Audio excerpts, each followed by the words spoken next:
Okay, and go back to the Zoom meeting. All right.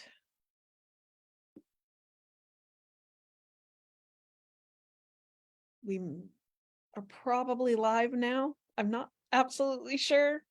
Yes, we are. Okay, all right. Yes, there we are. Okay. Pardon me while I get my act together. My co-minister desperately wants to be on camera.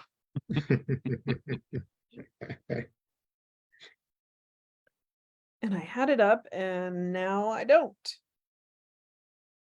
Well, welcome to this soul session. We are very, very, very, very, very excited about this soul session. I mean, we're excited about all the soul sessions, but we're kind of super excited about this soul session for the reason that we all know Reverend Arthur. We all know and love Reverend Arthur. And we know that Reverend Arthur and Reverend Jesse are very good friends. And so we know this is going to be an amazing soul session. But before I turn these gentlemen loose, we want to give you just a little bit of background on Reverend Arthur for all of you who don't know Reverend Arthur. So so he had a very long career as a Baptist minister. And then he turned up on our doorstep and started learning about New Thought. Or he started learning about New Thought and then turned up on our doorstep. That's what it was. Like he turned up on a dark and stormy night. It was really kind of a funny story. Maybe he'll tell it.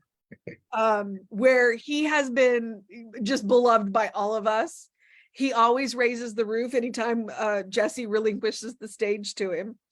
He is president and CEO of the Vision Inspired Performance Group, where he is a speaker, teacher, consultant, and mentor to many other leaders, including he was one of my mentors when I was in school. He is the author of Ignite the Fire Within and Inspired to Achieve More, and a contributor to Science of Mind magazine.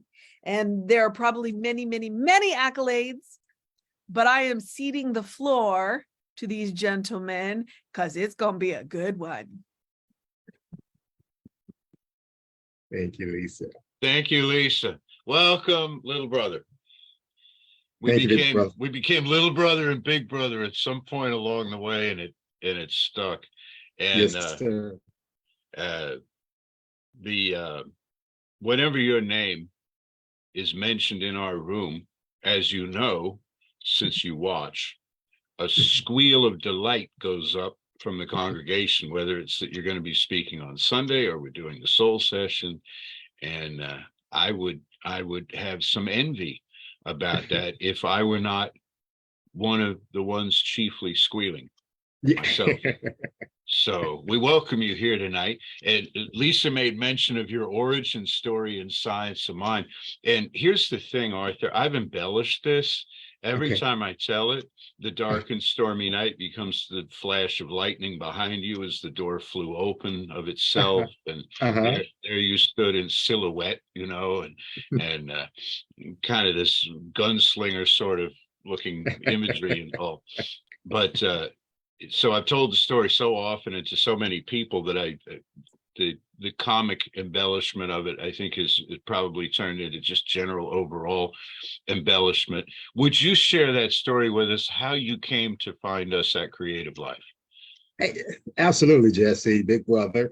Once again, thank you for having me here on the Soul Session. It's a pleasure to be here to share with you.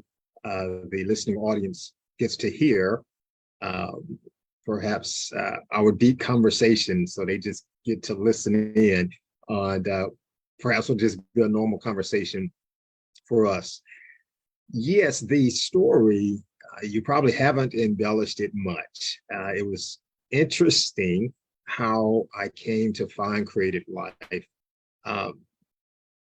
Many years ago, I had kind of come to the point of feeling like there was something more, and there was just this inner unction or urge that wouldn't let me rest with where I was. I just felt that there was more, and I had gone over to Unity Houston and started taking some classes. And on a Saturday, I was there in the bookstore and I picked up this little book. And it's my favorite book. I have to show it. This little book here, Creative Mm. Mind and Success. And you can see these are all of the times I've read it. And it goes way back to 2009 that I first read that book, and it was 6-1. So it was definitely in the summer. And that was my first time hearing anything about Ernest Holmes, Science of Mind, and so forth. So continuing to take classes here and there at Unity.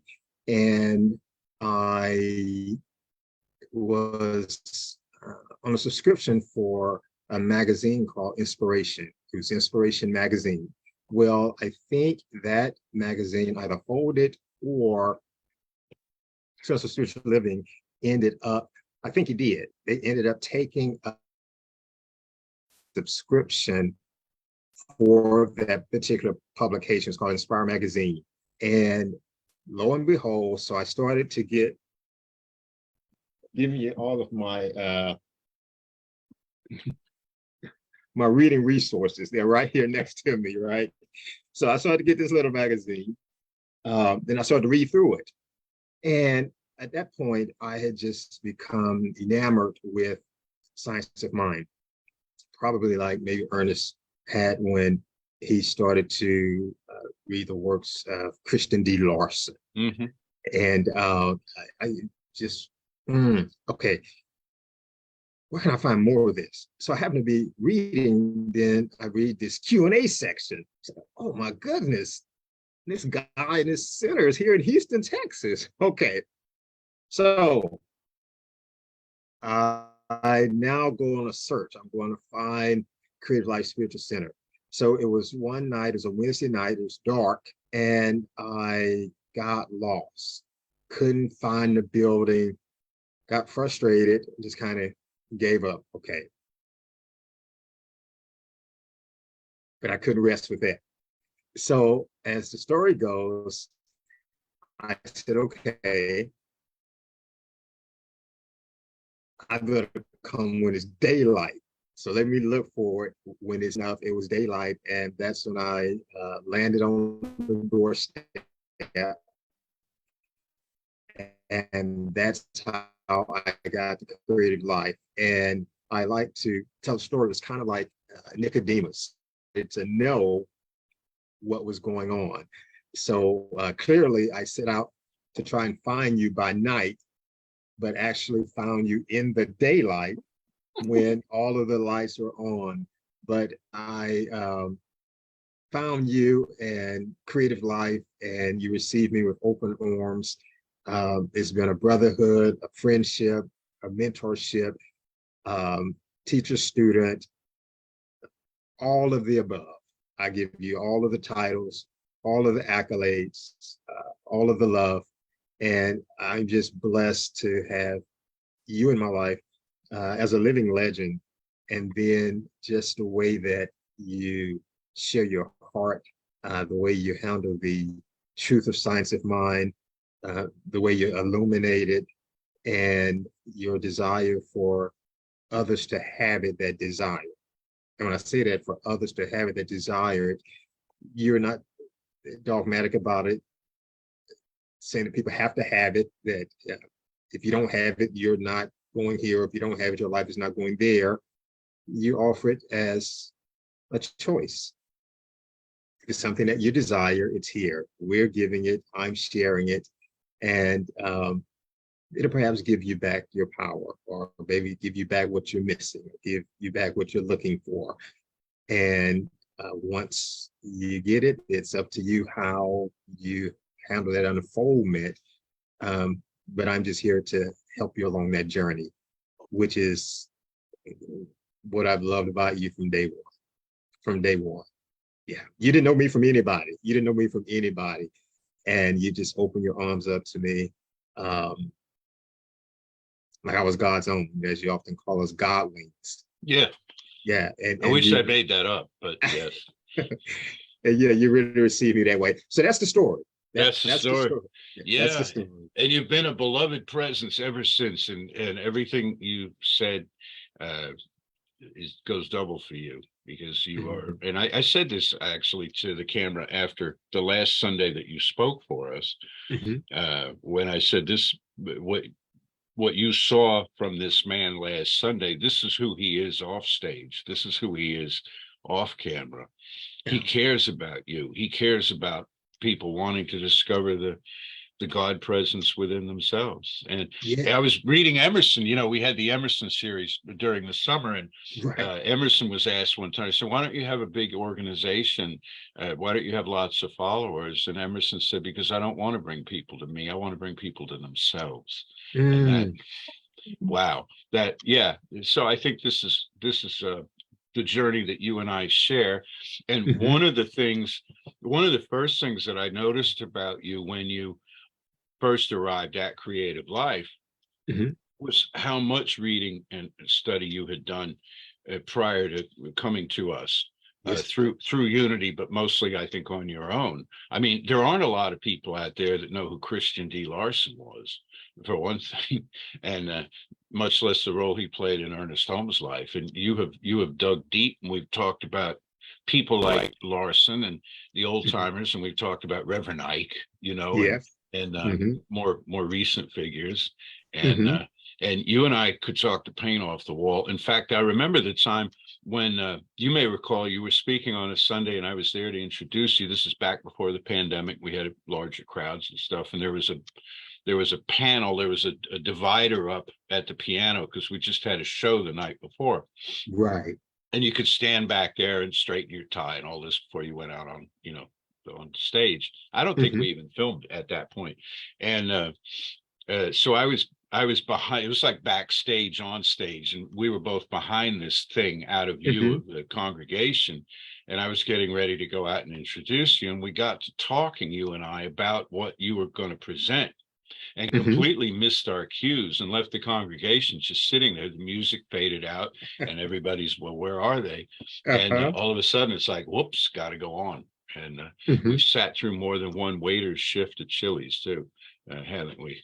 Where they come and close out the check and say, Right. I'll take my tip now because y'all two are going to be here a while. Um, well, again, it's a joy to have you here. It's a joy to have you in my life and in Creative Life's life, and everybody just adores you. So now I got to put us both to work and talk about Yes, sir. what's going on in the world and where to begin. And when you and I set this up 6 weeks or so ago, a month maybe it was, Mhm. um, events in Gaza and Israel had not yet happened. There so much has occurred in the world since then, and the world is moving so quickly, and the world is moving, it seems very often spiraling downward despite our best efforts. Right. A question that I get that I'd like us to discuss is, in the face of all of this, isn't it selfish to be doing personal work, to be doing private, local, spiritual work with affirmations and with treatments and about manifesting and so on, when the whole world seems to be in flames? How do we justify the the um the objective self that we work on, self-love, self-image, Mhm. self-esteem, Mhm. and not have it be selfish? Right. Well, I think in one sense, it may appear to be selfish, but then on the other hand, it's not selfish.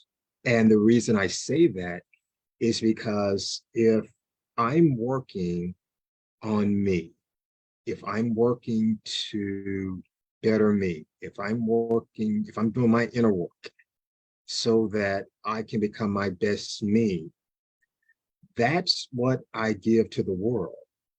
That's how I show up. I can't show up any higher than my level of growth and development. So in all that's going on around me, that's true that is going on around me. I can't forsake, or I would not encourage one to forsake that which is going on within them. Because if we look at the example of being on an airplane, and it's probably a metaphorical example I've used before.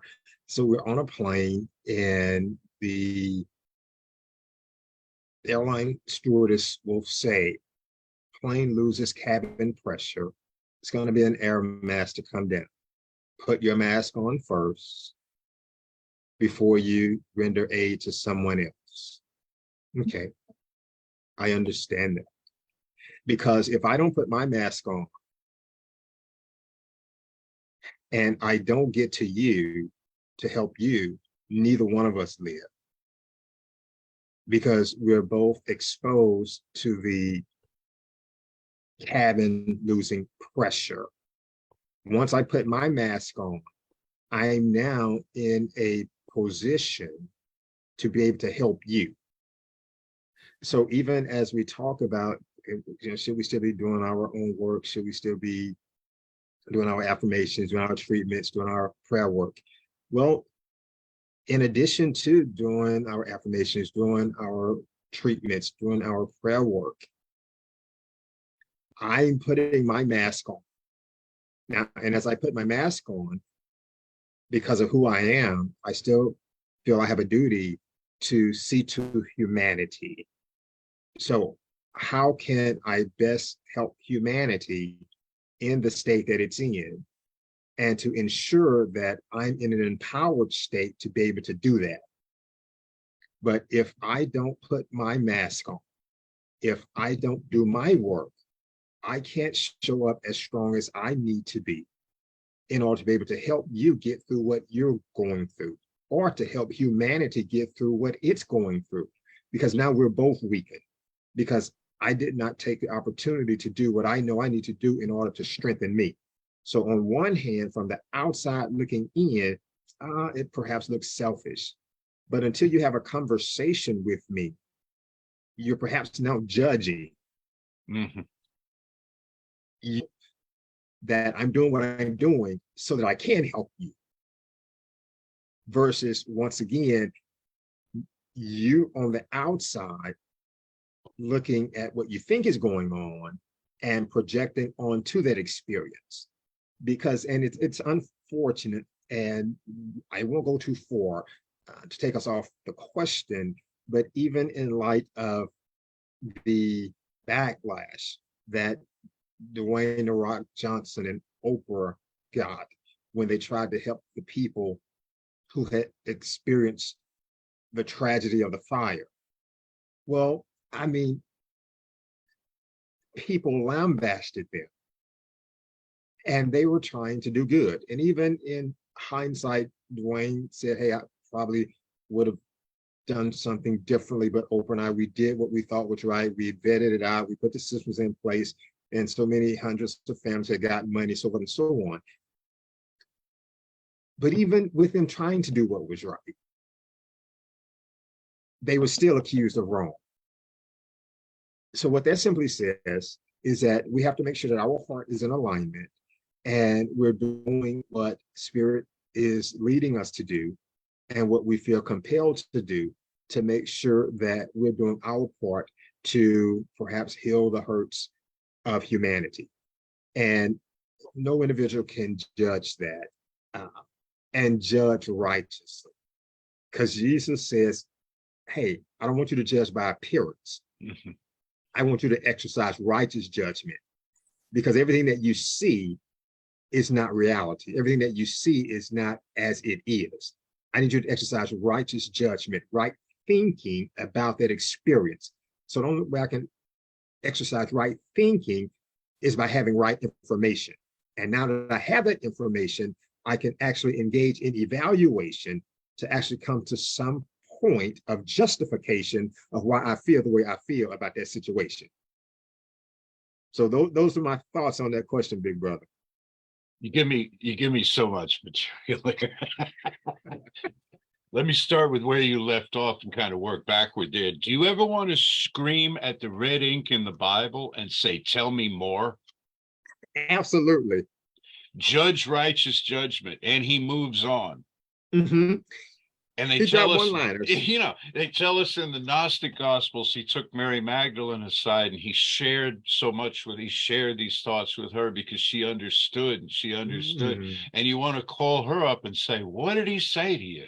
right, There's so right. much, there's so much more there because this is such a subtle and nuanced kind of teaching that we have where Hmm. it's, as you say, it's all about the management of consciousness within so as to be able to help the world. But sometimes when people see you doing that or hear you doing that, it Hmm. looks like it's just for your own private gain, you know? Hmm. And so The Rock and Oprah and others who try to do good in the world, especially if they're celebrities and they're moneyed, you know, Hmm. people look Hmm. at them and they say, oh, this is a photo op. This is a, Right. yeah, you know, listen, it comes from the heart. Okay, it's not our business to judge Hmm. where this is coming from in the human heart, and Hmm. which brings us to another point. You know, people will say you can never you can never do enough. Right. Hmm. You're helping here, you're ignoring there. Um, and to the person who wants to do good in the world, Hmm. it's exhausting. Yes. It's exhausting. See, it's so much easier to criticize because then you can just jump in and criticize and jump back out and move on. But when you help, then you're committed and you're in, Hmm. and you can't extract yourself, nor do you want to extract yourself from it. You know, Hmm. and it's what makes this teaching. And so there was something that came up. Um, yeah. Well, the idea of taking care of the self so as to be able to take care of others. And then we empower other people to take care of themselves. And so they're taking care of others that we don't know Hmm. or in their circle. And that's how the magic grows. And that's how the healing happens on a larger scale. Hmm. I think this is in our spiritual DNA. I think this is the God in us at work. Right. Uh, and as we get together and do this kind of work and confront issues in the world, confront situations, which is the purpose of this group, Be the Change, Hmm. which is largely about racial justice and equity, and Hmm. but includes all populations within human society, many of whom we've talked to and with, you know, in Hmm. this venue. Um, we find that as PJ put it the other day in a text to me, she says, all blood is red. Mm. Hmm. Mhm. All of us are Hmm. all of us are united at the heart. Right. So how do we heal this hurting world? And Well, and you said something very key there, Jesse, from the thought that PJ shared that all our blood is red. And when and then you led into how do we, heal a hurting world. I think when we come to understand that we're all in this together and that each of us need all of us and all of us need each of us. And we come to appreciate each individual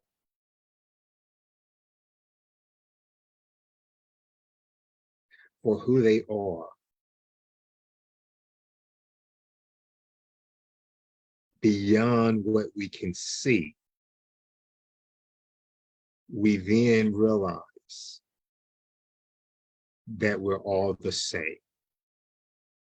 And what I mean by that is I'm this that we see, this is not Arthur.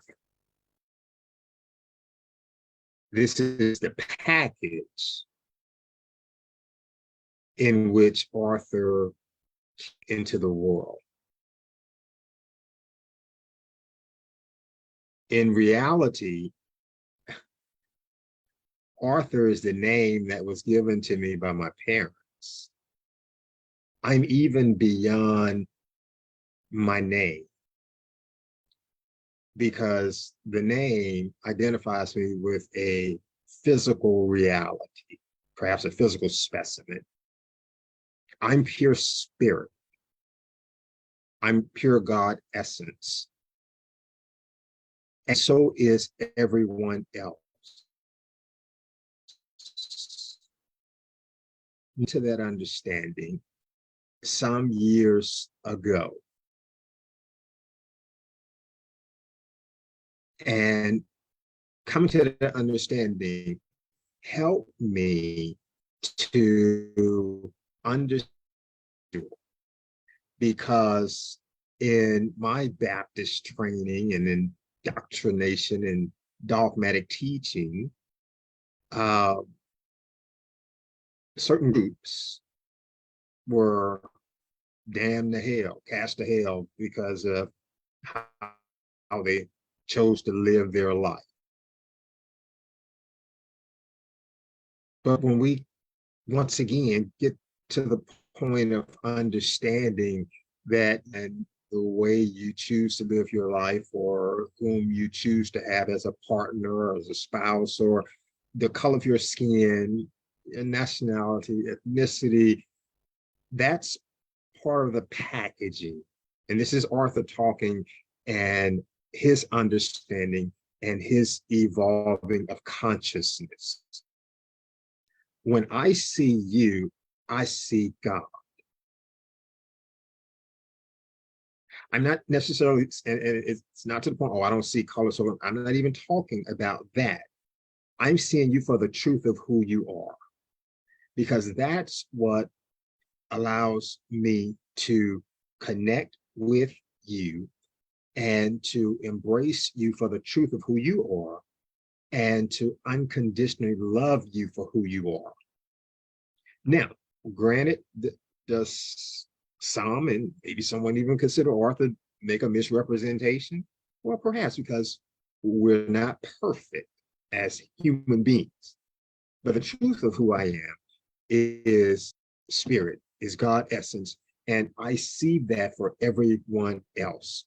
And that freed me from the thought that, oh, I'm not supposed to care for that person because they've chosen this lifestyle.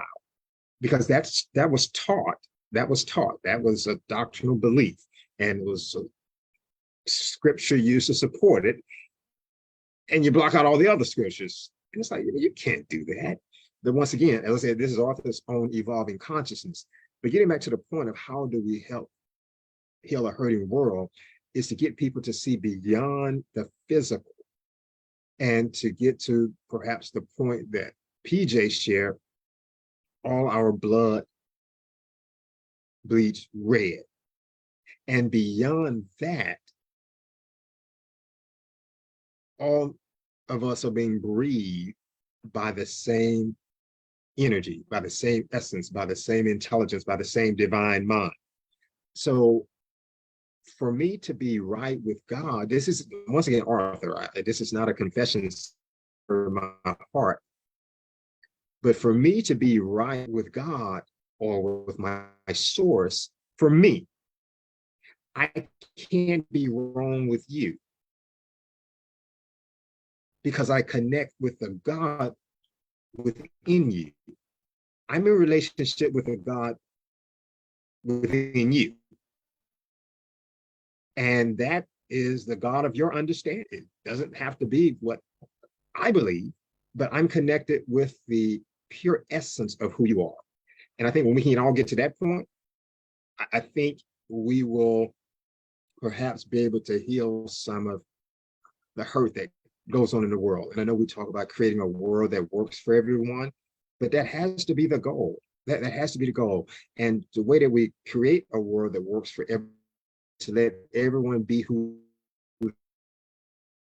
they are, Mhm. to not put them in a mold, to not say you have to be this way, you have to do this, you have to do that, you have to be this, you have to be that, but to let them be themselves, however God has desired to show up and to show forth through them, for us to be able to embrace that. I don't think the apple tree argues with the orange tree. Yeah. They're not Yeah. arguing, because they Mhm. understand that they're getting their sourcing from the same source, and there's enough room for them all, and they can be a benefit to all of mankind, all of humanity, just by bringing forth the fruit that they were created to bring forth. And I guess because they don't think like humans, we just kind of mess it up. So Mhm. that's, Mhm. yeah, so Yeah. that's kind of the answer to that question. Just a long answer. I'll keep them short. Ernest Holmes says something about how and I forget exactly the order that he put this in, but the way that I recall it was when you forgive yourself, you're forgiven by God. By which Mhm, he means he doesn't believe in a God who judges at all, but the individual thinks God does, and looks to please God, looks to work off that burden, through mhm, prayer or mhm, right works. But what really has to happen is the self forgives the self. And at that point, you're back on neutral ground. You're back at, mhm. kind of a level playing field in terms of working with the world. And going back a moment, when you were speaking about me, but you were speaking about the generic me. You said when you see me, you see God. When you see the individual, you see God. You're able to do that because you have a clear lens to look through. Bec- Mm, because otherwise, what we do, I feel, is project our unhealed hurts onto the world, yes. onto Mhm, the incoming others. And we say, you owe me something. You owe me love. You owe me mhm, time. Uh, you owe me respect that I don't that I'm withholding from myself, and therefore I'm withholding from the rest of the world. And we kind of latch on to mhm, people and situations and expect to extract from them something we're not even willing to have. Um, mhm. so that's the spiritual psychology, it seems to me, of this, is how to going back further even to your imagery of the oxygen mask in the plane. Mhm, I do that so I can breathe. I do my work so I can be have a clear view mhm. of the world, Yeah. and be with Arthur, Mhm, and not who Arthur represents to me from my past, and mhm, not Arthur's not a threat, and Arthur's not even an opportunity. Arthur's not a story mhm. in my head. Yeah. Arthur is this new experience, and to not Right. only do that with the other at first, but to do that Mhm, each time, mm, so that mhm, every time we encounter each other, mhm, this is something that people do with their kids, is and other relatives, is they have these expectations, and they always pick up where they left off.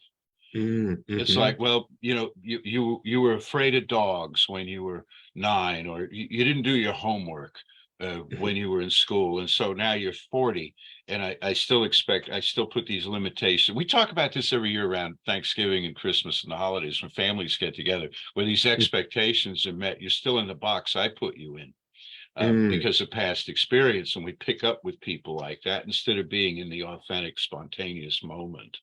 Right. Yeah. So to take each other as we find each other in the moment. It's a Right. powerful, powerful, transformative exercise.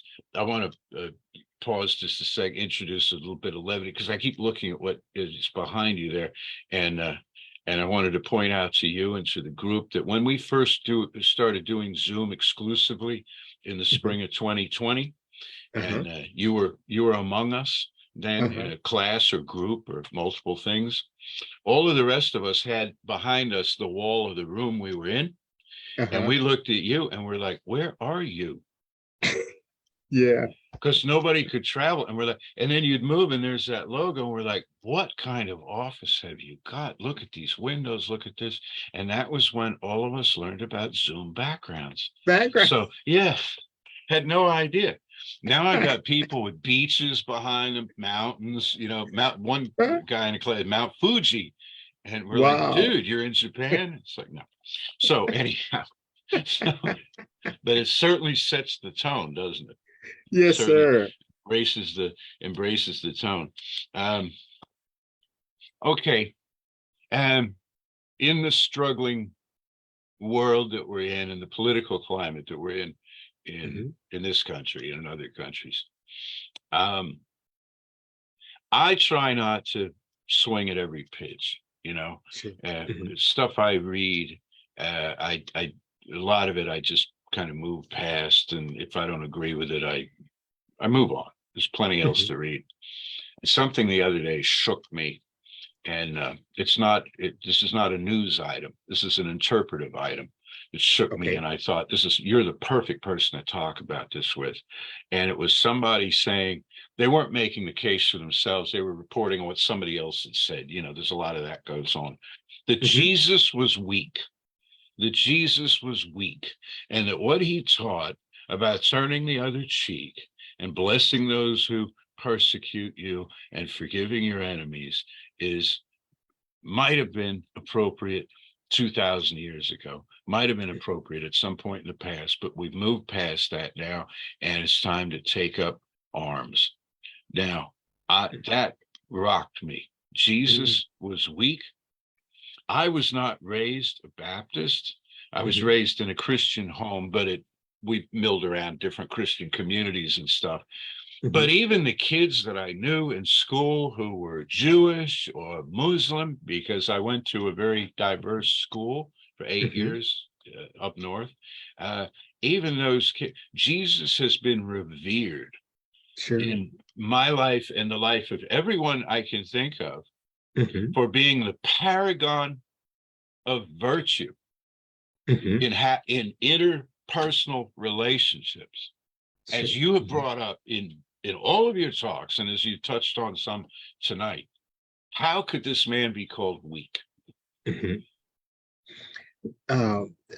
Well, he can only be called weak by someone that is, as you mentioned earlier, projecting their own either insecurities or ideologies up on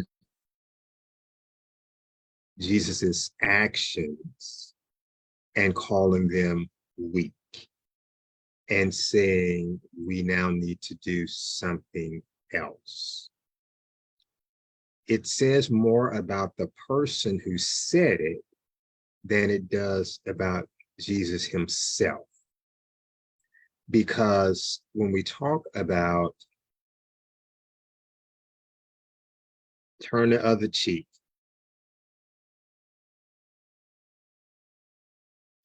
pray for those who despitefully misuse you. It takes a lot of strength to be able to do that. It takes a lot of internal strength. So to the uneducated mind, it may look as if it was a weak act, but it wasn't perhaps a cowardly act. It was an act of consciousness. He was demonstrating a higher level of awareness and seeking to teach and demonstrate that to his followers, his disciples, and those that he taught, and now we get to benefit from it. One would look at Gandhi and say that Gandhi was weak. Really? okay, to amass over 2 million people to come together, I think that's very powerful. Maybe not physical brute force, but spiritual, mental, emotional, intellectual force. So when I don't have that to work with, my default, my recourse is to pick up arms.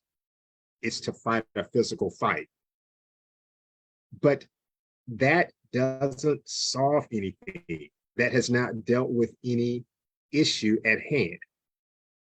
So okay, we bear arms, we take up arms, so we show our strength by our ability to amass force and even perhaps use force. And not to say that there may not be a need for protect or deter, but that perhaps cannot be, should not be the first course of action. And I don't think that because Jesus did not do that, that he was weak. He was not weak by no stretch. Now, if you want to look at weak because of a physical expression, well, I don't know. We don't have that recorded of him fighting or doing anything of that nature. He did go into the temple and he cleaned out there. So we know he had the ability or the capacity to exert pressure, right? So even that. So he had the ability to do it. Perhaps he chose not to. And once again, he was teaching and demonstrating a higher level of consciousness, a higher level of awareness, because there were occasions that he would not argue with the Pharisees and the Sadducees. He just disappeared. They're like, where did he go? Because once again, he was operating on another level, a whole higher frequency. So once again, his life could be demonstrative for us to say, okay, let me seek to put these principles and practices and level of consciousness into operation. But for someone to say he was weak, that's just an opinion. And as opinions come a dime a dozen. Mm-hmm. And if you were to do the math, that means that they're not worth a hill of beans. It's not worth anything. Mm-hmm. Because once again, and as you said, big brother, there are some things that you read and there's some things that you just let pass by. Because everybody is attempting to share their viewpoint. And I was showing someone a couple of weeks ago, I really developed a critical eye and a critical ear. I don't know if it's just my desire for depth, but I don't read everything. I don't read everybody because I'm qualifying it now. And I just kind of treat it like food. I don't eat everybody's food. I don't know if you're clean. I don't know what you put in it. So everybody's writing. I've just chosen. I can't read everything. So because I can't read everything, I must only read that which I feel is important. So have I limited my reading? Yes. Do I sometimes read things? Yes. But I'm not reading every headline because I just can't allow it to grab my attention because now, is it valuable and is it valuable and is it worth me giving it my attention? Because once again, like somebody saying Jesus is weak. Oh, okay, let me add it. I'll fight for Jesus. Let me show you how weak. And I'm just joking when I say that. But for someone to even pen that, and at best, that's an opinionated paragraph, statement, column, and who gave you license to once again say you think he's weak, just to justify you wanting to bear arms. Mm-hmm. And that's all that is. Mm-hmm. For you to justify that, hey, we need to bear arms, we need to go get weapons, and so forth and so on. No. Yeah. So it's almost kind of, I say blasphemous or slanderous to even say it. But it's something, and it's an interesting statement, and just kind of talking about even along those lines. Um, the famous actor, comedian, show host Steve Harvey, Mhm. and he was talking about addressing rumors, and he gave a statement that Tyler Perry had given to him. So you can't address these rumors. Uh, you don't have time to address these rumors because I think he was going to deal with some blog. Somebody wrote a blog and they had said something. So he was going to go on Anderson Cooper and CNN and set the record straight. And Tyler Perry said, no, you're not. You're not going to do that because what happens is they write a blog post and you address it and it becomes a press conference. You have to know who you are. So basically what he was saying, why would you even stoop to that level? Because when you address it, it's going to be a press conference. Somebody just wrote a blog. It should not even deserve your attention. And I thought that was so powerful. Yeah. Yeah, it reminds me, in baseball, when some guy with too much beer in him runs in the outfield, they're not showing them on camera anymore. Right. They'll talk about it, but they don't want this guy to be the story. Because then Yes, everybody's like, hey, I was on TV. you're Yeah, exactly right. You're right, big brother. You're exactly right. You're yeah, exactly right. yeah. So don't give it the energy. Well, yeah, I just had to share that with somebody because it reminded me, on a happier note, it reminded me of another story of that I read in a book about when the Christian movement began moving out of the Mediterranean basin and up through Europe with Mhm, the early apostles, the early missionaries, mhm, and they encountered the Franks and different tribes of people living mhm, who practiced other religions, mhm, had their own deities and so on, and they worked conversion on these people. mhm, That one of some of that was done at the point of the sword, but some of it was done through dialogue, uh, mhm, actual adult to adult kind of talking. And mhm, one of these groups, um, they weren't impressed so much with the idea that Jesus came back from the dead. mhm, They believed that kind of thing was possible to their deities, so that wasn't a deal maker for them. mhm, What mhm, was this: they said, our gods and goddesses have died for us, but always they've fallen in battle. Your God said, mhm, take me, and I will die for the people without a fight. And mhm. they were so impressed by that strength. I mean, imagine that. It's one thing to go down fighting. You give it your all, but imagine the courage, not the cowardice, the courage of Courage. saying, take me, nail me to this cross, and Mhm. and I will die for the people.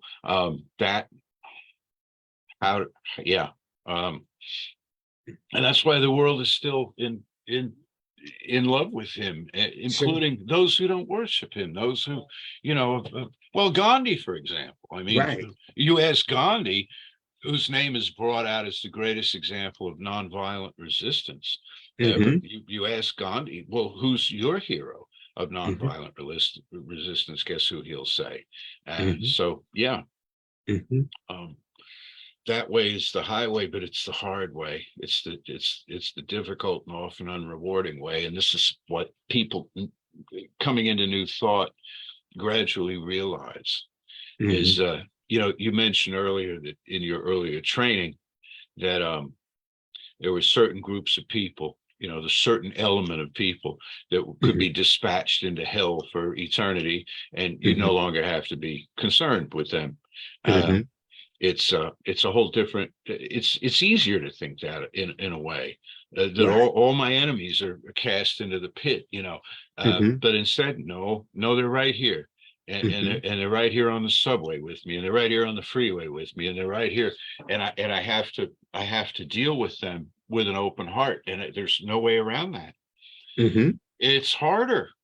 It's Yeah. harder. It's a Mhm, commitment that you make that is And then as you do your work, the magic, the promise. I was talking with a group about 12-step recovery recently, and they say, well, the 12 steps are over here, and the 12 steps are really hard to work through. But accompanying the 12 steps are the 12 promises. And this is what you can expect. The desire to drink or use will be lifted, and fear of what is it? Fear of loss, or fear of financial insecurity. So fears will leave you. Fears, basically saying fears will leave you. So the upside to this in the New Thought thing, as we do our work, is after a while, rather than having to forgive this one and get over that one and work it out with this one over here, people start showing up that are not only not problematic to you, they're exemplary. And people start showing up, like, when you walked into my life, I'm like, I want to be like this guy. I want what he has, and I want what she has, and they have, and over here and here, and people start pulling you upward, Right. into a higher dimension of understanding, and isn't that wonderful? It really is, big brother. It really is. And we do our work so that we can show up strong. We can show up peaceful. We can show up patient. We can show up joyful. And that's because we've done our inner work. So we have internal fortitude, so that in light of those things that are going on the outside, those, for lack of a better term, those fruits of the spirit can still be birthed from the inside out. So regardless of what the weather is on the outside, regardless of what the circumstance is on the outside, long suffering, temperance, meekness, faith, those can still come forth because of the internal soil that they're being birthed from. And that's because I've done my inner work. I'm doing my inner work. So I can show up in situations and one will say, how are you handling that? Or I would have told her this, I would have told him that. You're still believing. Once again, that's because you've done, as I love to say, your hard work. Not your homework, but your hard work. I'm writing this down. So the reason that you can do well in class is because the teacher said, do your homework. So the homework prepares you for the test. The homework prepares you for the pop quiz. So when I do my hard work, I'm prepared for the pop quiz of life. I'm prepared for the tests of life. Because once again, as I've oftentimes said, just because I know the teacher, I'm not exempt. I still have to do my work. And because I'm doing my hard work, when the test comes, I'm able to pass the test. I'm able to pass the test. And what happens is, as you were saying earlier, so you show up a certain way and someone says, hey, I like what you have. I would like to have that as a part of my experience. So what happens in school? Well, the studious people tend to hang out together. So you tend to draw those in. It's no different in the life experience. So we tend to draw in, wow, it's like I have a better company of people that I'm around now. Well, this is because you became better, because you didn't show up bitter, you didn't show up envious, you didn't show up hating, you didn't show up angry, you showed up loving, you showed up kind, you showed up peaceful. So guess what? You attract loving people, kind people, peaceful people. If you're angry, if you're hateful, if you're bitter, if you're envious, and you wonder why those people are hanging around you. Like attract likes. It goes back to law. I mean, we can't get away from it. It is what it is. And we come to understand that, as Ernest would say, and adjust ourselves accordingly, life tends to work. But when you try to circumvent law, no, you can't. The best thing you can do is learn the law and live in alignment with it. And you have the results or the effects. Kind of goes back, cause and effect, sowing and reaping. Well, it's real simple.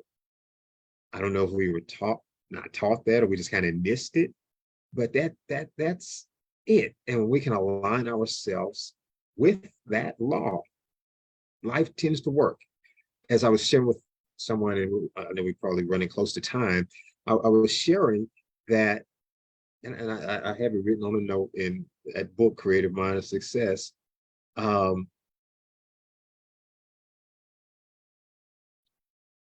As and Ernest would say, we're governed by mental and spiritual laws. Mhm. And just like we have human laws, you break them, well, there's a consequence. Well, if you violate spiritual, mental law, the problem will pull you over. Just like a police will pull you over, the problem will pull you over. It's simple. The problem will pull you over because you violated law. So if you're always having friction in your relationships, at some point in time, you're going to realize, okay, this is going to pull me over, because it continues to happen, relationship after relationship. It's perhaps not the person, it's me. So it's something I'm doing. So until you pull over and see what it has to say, see how you need to adjust, what you need to change, you'll continue to have that experience. So that's, I don't know how we got all the way over there. No, good. Yeah, exactly. It reminds me of Mulaney.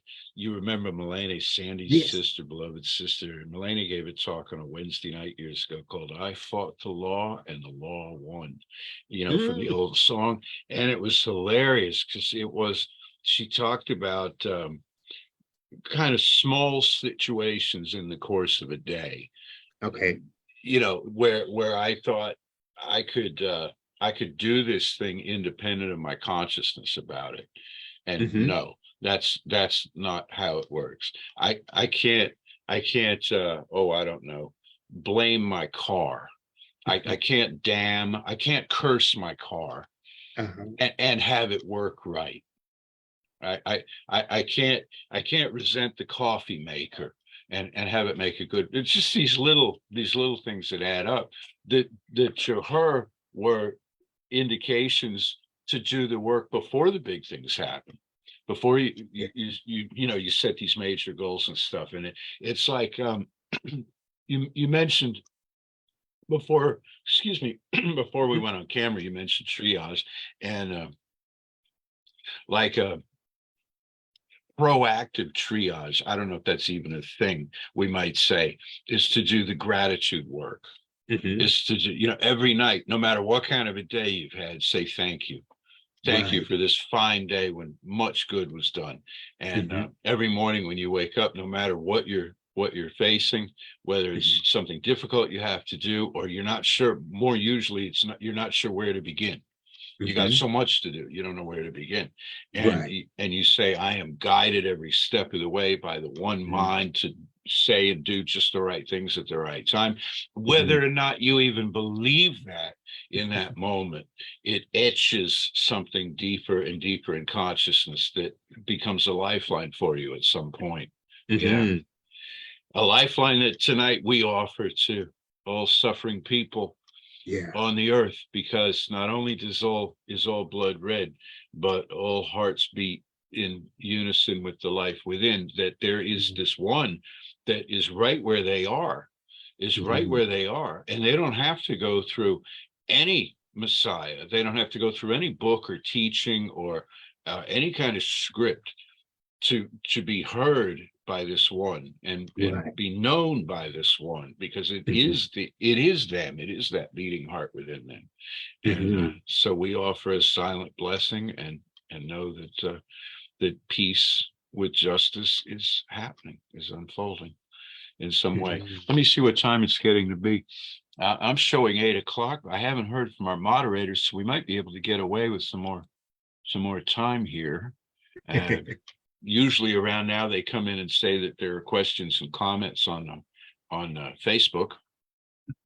But if not, then not. Oh, you mentioned earlier about why isn't it taught to people?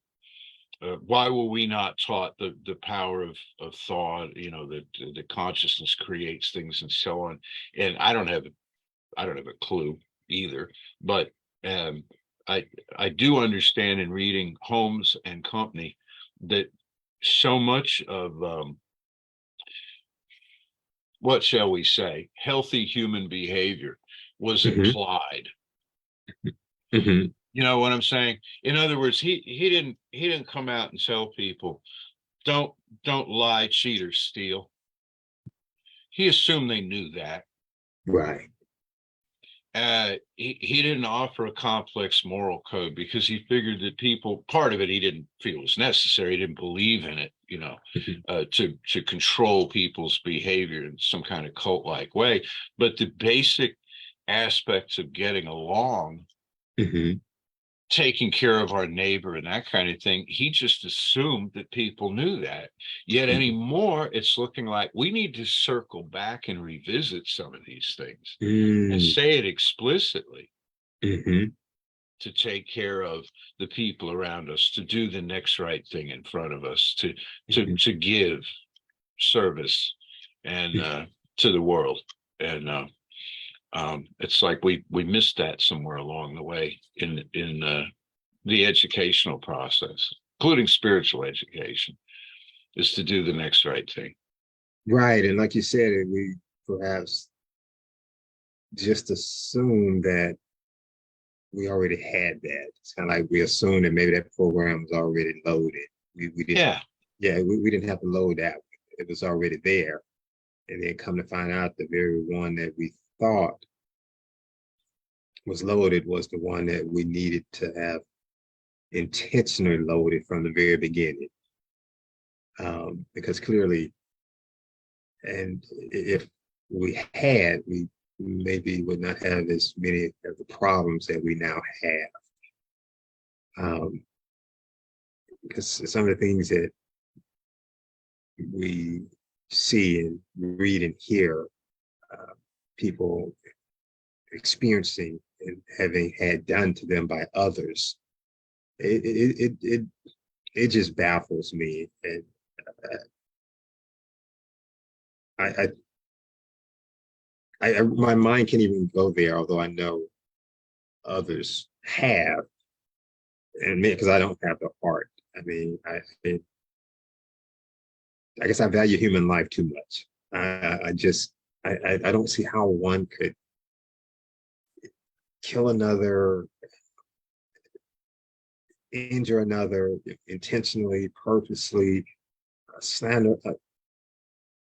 I just, but I know that well, there are people that do it, and they're in some are behind bars and others are not, but they do it, and it's like, what level of consciousness would allow that? As you were sharing earlier, there's somewhere either education was missed or um, something was definitely missed. Mm-hmm. And it's unfortunate.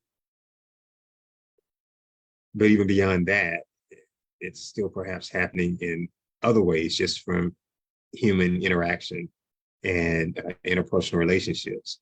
Maybe not to the degree that it's criminal or a criminal act, but still, people are not treating others with respect, with dignity, with kindness, and all of the things that Jesus taught. Um, I just, we hear a lot. And if, I think if we just took Jesus's teachings and just tried to live them, what would life be like? Yeah. Yeah, just those. Don't add to it. Just kind of take what's in red, kind of put it together, and let's see if we can kind of walk that out. What would life be like? Um, yeah, that's just kind of my thoughts on Yeah, exactly. that. Mhm. Exactly. You know, Holmes said it's the world doesn't need a new religion. It needs to practice the ones it's got. Yes, you're And right. He said that. Hmm. and it runs through all of them, not just Christianity, of course. Hmm. You know, the forgiveness and atonement and the benediction you give to the world, the good word, the Hmm. expectancy of good, and so on. You know, Right. yeah, we're gonna get there, brother. We're gonna get there, and I like to think in our lifetimes, you know, we're gonna I know every generation says that and then they die, but you Yeah. know, in our lifetimes, why not? You know, why Right. not? Where the world, because you worked with people and I've worked with people who, without intervention, Hmm. have turned from awful people to wonderful people, Right. Hmm. Absolutely. hateful people, mean Hmm. people, Hmm. predatory people, and Hmm. they've turned into solid citizens because they dug down deep inside themselves and found something. And Right. they didn't have to go to jail to do it. Some did, but they didn't have to be you know, hauled into a psychiatrist's office to do it. They didn't have Hmm. to have, right, they just one day realized, I'm sick of living like this. Right. Mm, Absolutely. Yeah. Absolutely. And at that yeah, point, we know that change can then happen. yeah, Yeah, change can happen. At yeah. that point, you say, I don't want to live like this anymore. Uh, that's the beginning of brand new life. Yeah, And the that's the past is beginning. done away. Hmm. Hmm. Hmm. So we're optimistic and we're doing our good work and you're doing your good work. And I know you've had a long and a day out there. And thank you so much, Arthur, for being with us tonight, taking the time to do this. We will do this again um, just as soon as we possibly can. Lisa, are you out there? I've got eight after the hour. I Please let am, us. Oh, yeah, okay, I'm cool. here. We got a heckin' quote from PJ, but there were no questions.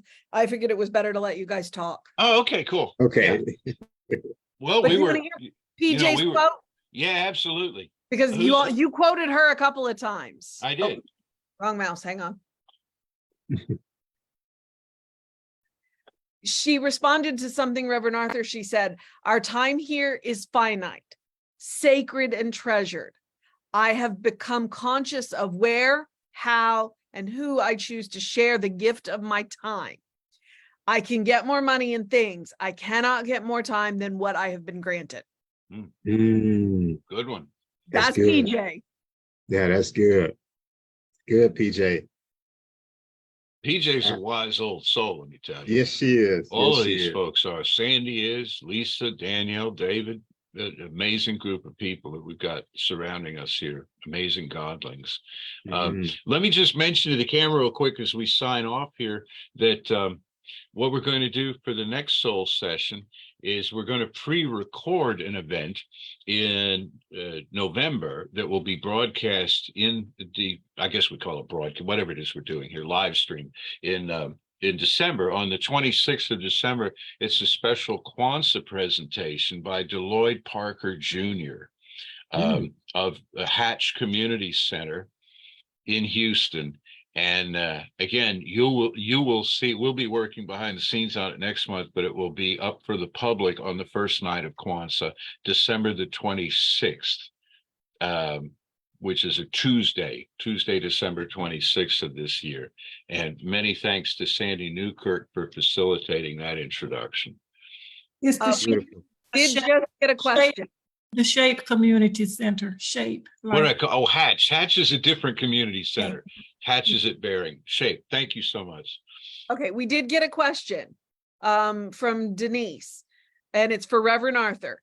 You stated we should be more like Jesus and practice the things said. What is your comment about religion stating?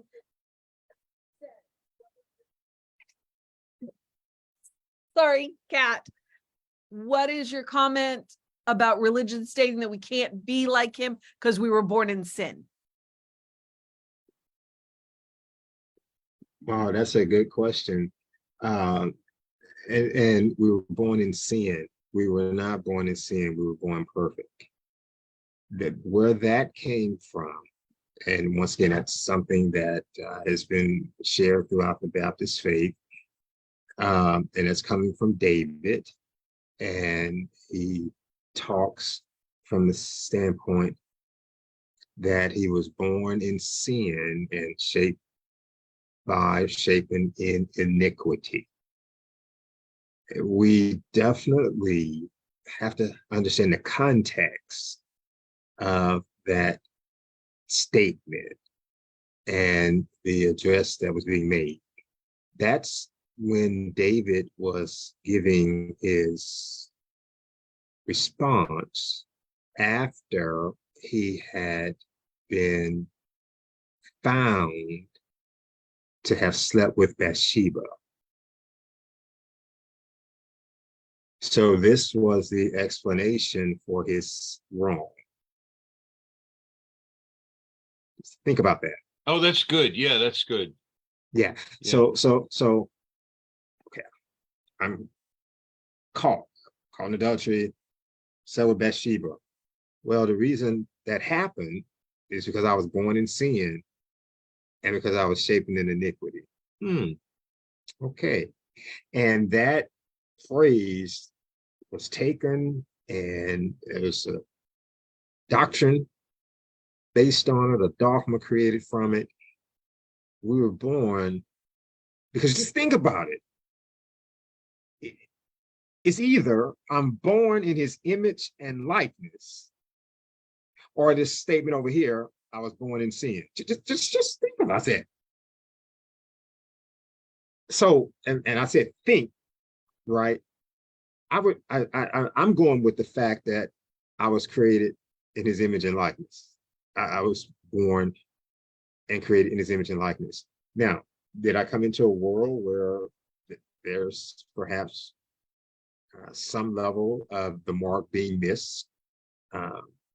Everybody perhaps not doing as they've been instructed to do or guided to do, perhaps by their own higher consciousness? Yes. But am I still perfect? Yes. Because I seek to identify with the God essence of my beingness.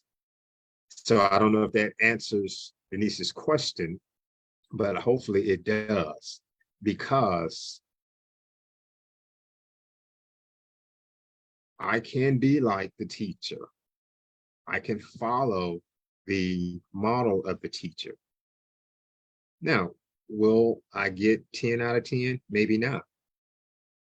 But that still does not prevent me from seeking to model my life after the teachings of the teacher. Because, well, the Apostle Paul said, okay, hey, let this mind be in you, which was also in Christ Jesus. So if he's saying that I have the capacity to have the Christ mind, to have the same mind that was in Christ within me, let me seek to adopt that. Let me seek to activate that and then act from that. But because we have this lesser image of who we are, our actions don't rise above of how we see ourselves. So that kind of goes back to self-image psychology and a whole nother level of work. But once again, we must seek to model ourselves after the teachings of the master teacher, because they're truth. They help us walk the narrow pathway, as he talks about, that I think leads us into what I would like to call glorious living. Yeah, I don't recall Jesus ever saying that we were born in sin. He Absolutely. said, neither do I condemn thee. Right. Neither do I condemn. Yeah. There you go, brother. Absolutely. Absolutely. Oh. She is very happy with the answer. Thank you. Cool. Okay. Hated Denise. I appreciate very much the reminder to take the Bible in context rather than out of context. Yes. Yeah. Yes. Especially seeing as how I know a Bible scholar right there who I can call and say, hey, what about this? Because I've done that more than once.